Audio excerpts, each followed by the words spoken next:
Ahead of unveiling the new iPad Pro 13-inch 2024, Apple has hyping up its Let Loose launch event as a different kind of Apple event and the most important iPad launch since the original iPad. And now that the dust has settled, it seems that the hype was largely justified. The iPad Pro 13-inch along with 11-inch model that was also announced is an incredibly accomplished and versatile device that, as the marketing spiel that accompanies it makes clear, features plenty of firsts and best. It's the first time an Apple M-Class chip has debuted in an iPad rather than a Mac. It's the thinnest ever Apple device and it has the best screen you can get on a tablet. The iPad Pro 13-inch is clearly a product made by a market leader at the top of its game.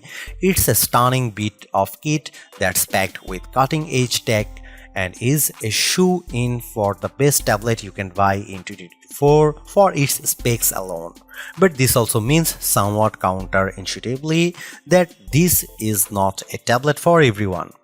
For a start, along with the lofty specs, features and performance claims Apple is making for the iPad Pro 13-inch comes an equally sky-high price tag, $1,299 for the base model and $2,199 is for max specs model.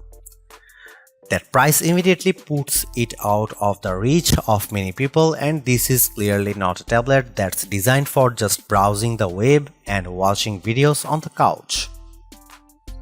The fact that the new iPad Pro is also a showcase for Apple's brand new M4 chip suggests to me that this isn't a tablet that's simply designed to replace your older iPad, Amazon Kindle or Galaxy Tab, but a device that's designed to replace your MacBook. And when put into that context, the price of the iPad Pro is much more understandable.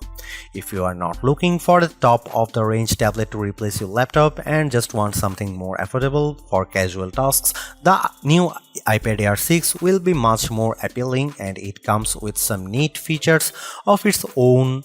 However, if you are after an accomplished with a kit that can handle some seriously heavy workloads, including video editing and music production, while also coming in an incredibly thin and light form factor, then the iPad Pro 13-inch could prove to be a very sound investment indeed.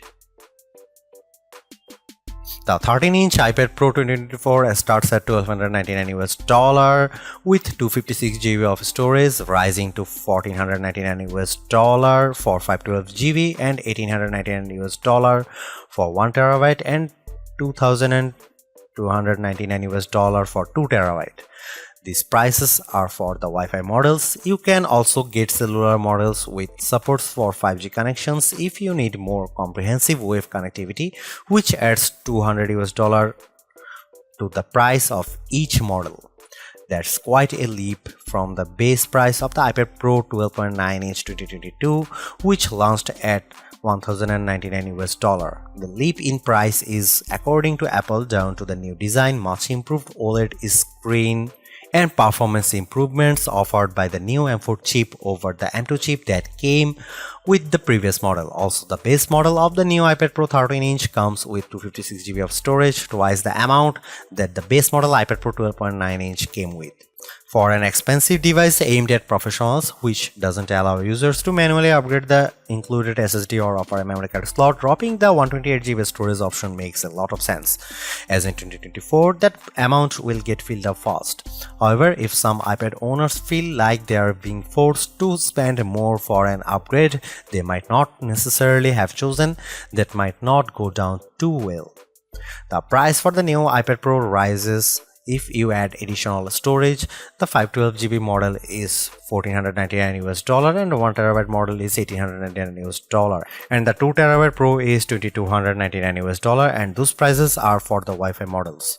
If you don't need huge amounts of storage, you may be happy to going for the lower capacity models to save some money, but in a frustratingly typical fashion for modern Apple, there are some additional minor changes to the specs depending on the storage capacity you choose. For a start, the 256GB and 512GB models come with 8GB of RAM, while the 1TB and 2TB models come with 16GB.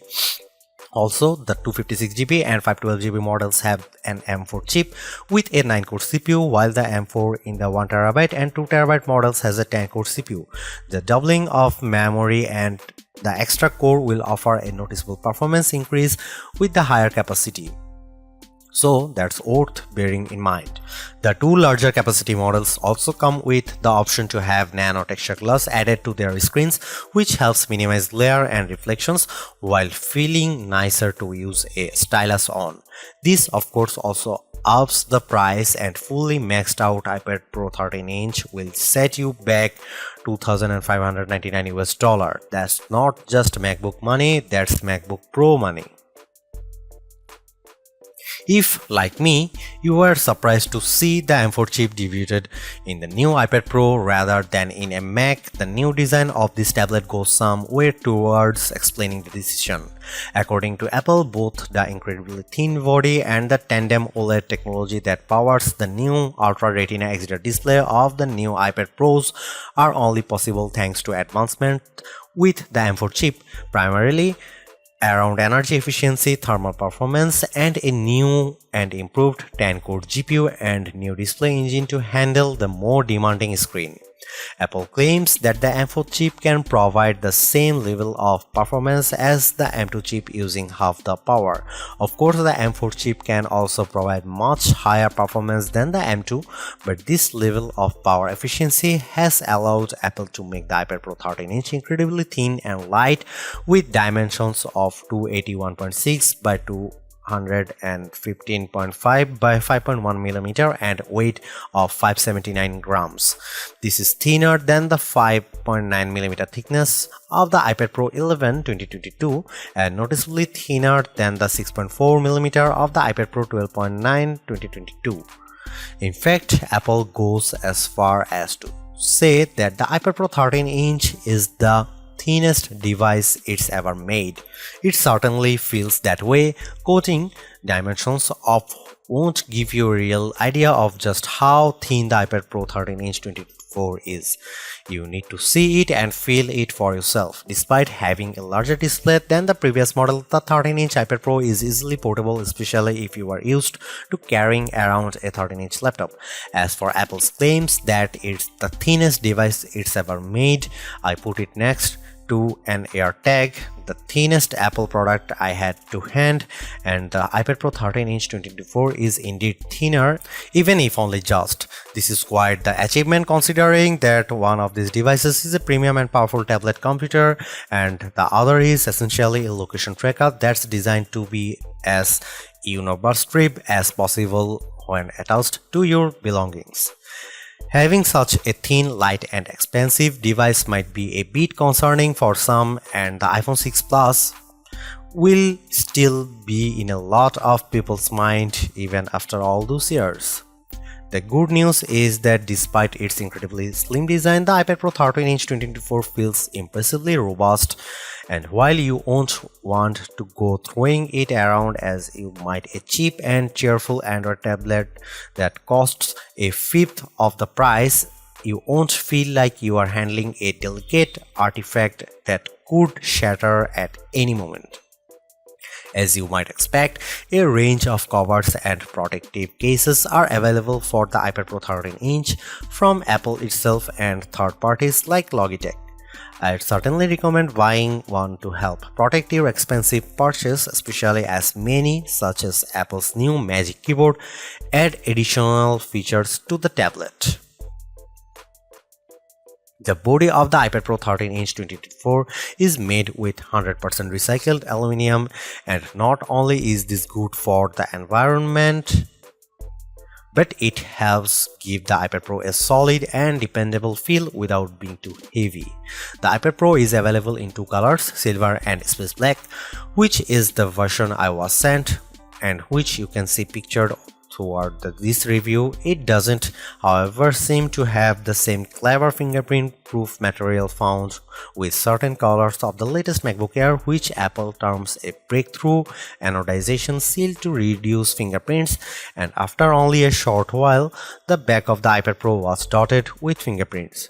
The iPad Pro 13-inch 2024 has 4 built-in speakers along with 4 microphones.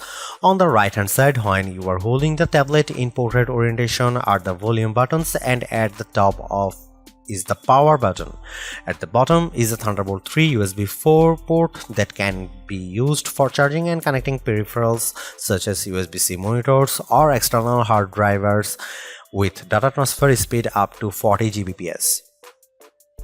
I still believe that the move from Apple's proprietary Lightning port to the much more widely used USB-C for its product including iPads and iPhones is the right consumer-friendly move that allows you easily connect different chargers and peripherals. It should be noted that in Europe the iPad Pro does not come with a charger, just the cable. That reduces packaging and also e-waste, as there is good chance that people will already have a USB-C charger lying around. The cable Apple provides is only USB 2.0, however, which means you won't get anywhere near the maximum data transfer rates the iPad Pro's USB-C port is capable of. This feels like a bit of a mean decision on Apple's part, especially considering how expensive the iPad Pro 13-inch is.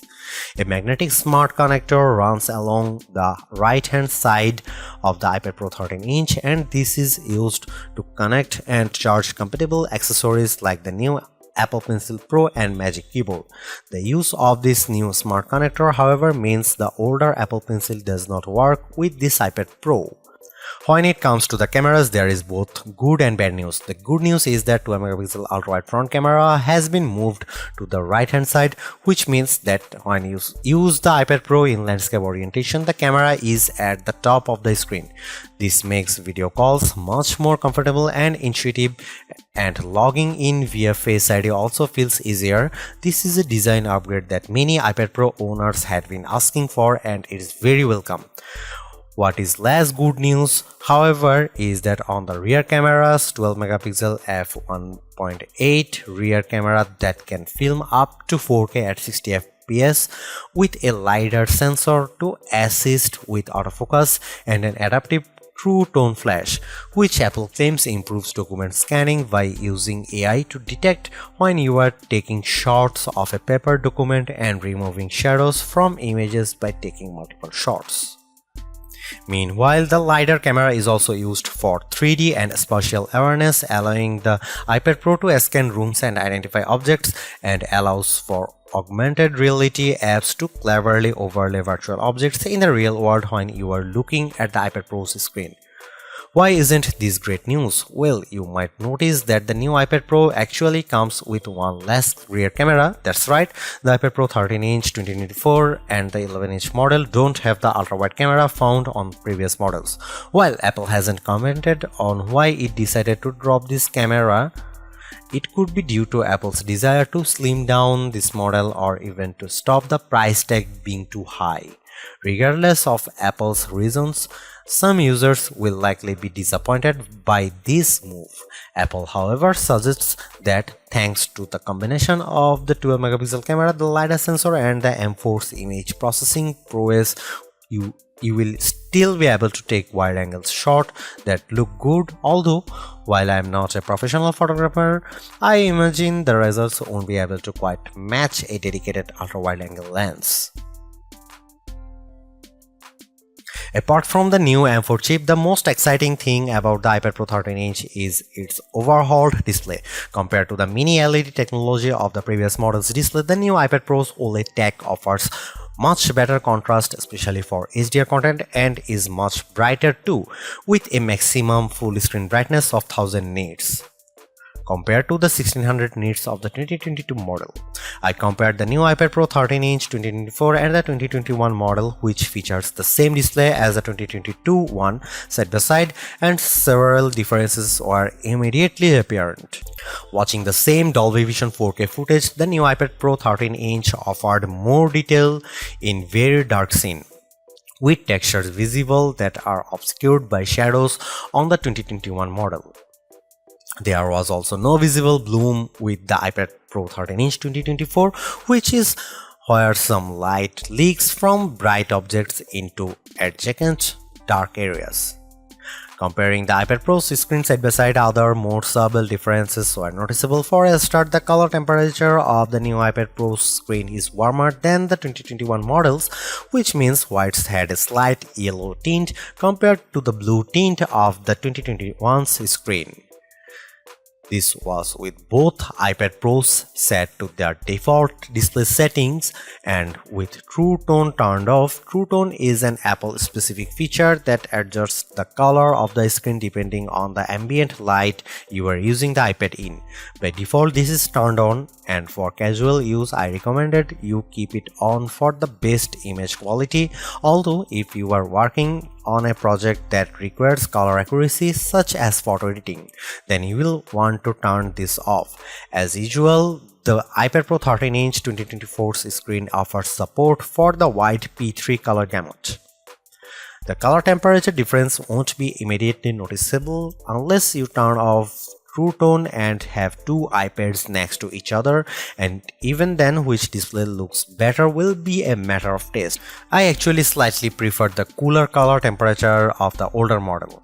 Watching movies both through the Apple TV Plus and Disney Plus, as well as viewing photos and playing games, was an absolute joy on the iPad Pro 13-inch 2024, with colors looking bright, lifelike, and vibrant. As far as tablets go, you won't get a better viewing experience. The screen also comes with ProMotion technology that enables adaptive refresh rates between 10Hz and 120Hz, depending on what you are doing. This means that scrolling websites and social media feeds feels smooth and responsive, and games feel great as well. The display of the iPad Pro 13-inch 2024, which Apple calls Ultra Retina XDR, is capable of lower refresh rates than its predecessor, which won't make too much of a difference viewing wise but could help to prolong battery life when a fast refresh rate isn't needed.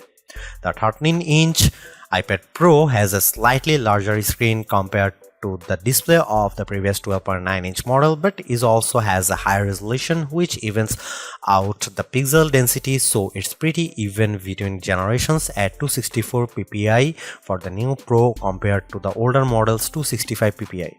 The more pixels per inch a display has, the sharper and more detailed the image quality. The iPad Pro 13-inch 2024 uses some rather unique technology dubbed Tandem OLED.